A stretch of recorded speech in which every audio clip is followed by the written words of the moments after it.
Dengue রোগীদের চিকিৎসা সংক্রান্ত যে কোনো সেবা দিতে প্রস্তুত সরকার, জানিয়েছেন স্বাস্থ্যমন্ত্রী। বলেন, আদ্দিন হাসপাতালে ৬ নবজাতকের মৃত্যুর ঘটনায় আগামীকাল তাদের জবাব পাওয়ার পর সিদ্ধান্ত নেওয়া হবে। এ সময় ১ লাখ আইভি স্যালাইন হস্তান্তর অনুষ্ঠানে সরকারের পাশে থাকার প্রতিশ্রুতি দিয়ে ওষুধ শিল্পের সুনাম রক্ষায় সরকারকে পাশে দাঁড়ানোর আহ্বান জানান স্কয়ার ফার্মার ব্যবস্থাপনা পরিচালক তপন চৌধুরী। বর্ষা মৌসুমে ডেঙ্গু ও চিকুনগুনিয়া এই দুই রোগের পরিস্থিতি হয়ে ওঠে ভয়াবহ। ঢাকা দক্ষিণ সিটি কর্পোরেশনের জরিপ বলছে, এবছর কর্পোরেশনের ৮৪ ভাগ ওয়ার্ডই ডেঙ্গু ও চিকুনগুনিয়া ঝুঁকিপূর্ণ। এর মধ্যে অধিক ঝুঁকিপূর্ণ ওয়ার্ড ২৭টি। এই পরিস্থিতি মাথায় রেখে ডেঙ্গু রোগীদের চিকিৎসা সংক্রান্ত সেবা দিতে প্রস্তুতি নিচ্ছে সরকার। এক্ষেত্রে এগিয়ে এসেছে Bangladesh association of pharmaceuticals industries.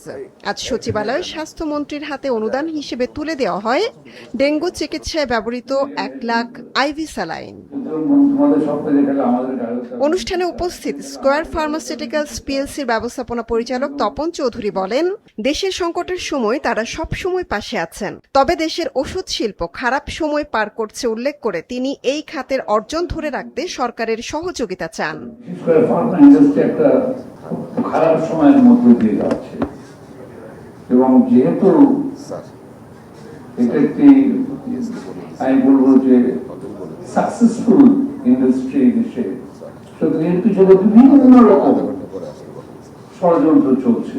যে অর্জনগুলো যেন ম্লান না হয়ে যায়, আমি ব্যাপারে আপনার দৃষ্টি আকর্ষণ করতে চাই। আমরা আছি এবং আমরা সবসময় থাকবো। Very good. দেশের ক্রাইসিস তো অবশ্যই, কিন্তু তাছাড়াও আমাদের যে কোনো প্রতিষ্ঠানের সঙ্গে আমরা চাই যে আমাদের জনগণের মানুষের জন্য, they are not only our customer, আমাদের এই সাকসেসের পিছনে তাদেরই সব থেকে বড় অবদান, তারা আমাদের উপরে এই আস্থাটা রেখেছে। স্বাস্থ্যমন্ত্রী জানান, দেশের ভঙ্গুর স্বাস্থ্য ব্যবস্থার মধ্যে দায়িত্ব নিয়ে বর্তমান সরকার বেসরকারি এসব প্রতিষ্ঠানের সহযোগিতা নিয়েই পরিস্থিতি সামাল দিচ্ছে। বিগত ১৭টা বছর সরকারগুলি কোনো ভেন্টিলেটর দিয়ে যায় নাই, কোনো মেশিন দিয়ে যায় নাই, কোনো ভ্যাকসিন দিয়ে যায় নাই, কোনো ভিটামিন এ ট্যাবলেট দিয়ে যায় নাই, এমনকি সিরিঞ্জটা পর্যন্ত ছিল না। এই সমস্ত কিছু আমরা এই প্রাইভেট এন্টারপ্রিনিয়ারদের সহযোগিতায় আমরা এই বিপদগুলি মোকাবেলা করতে পেরেছি। এই pharmaceutical producer and health ministry এটা কমপ্লিটলি অঙ্গাঙ্গিভাবে জড়িত। একে অন্যের উপর আমরা নির্ভরশীল এবং পুরা জাতি আমাদের উপর নির্ভরশীল।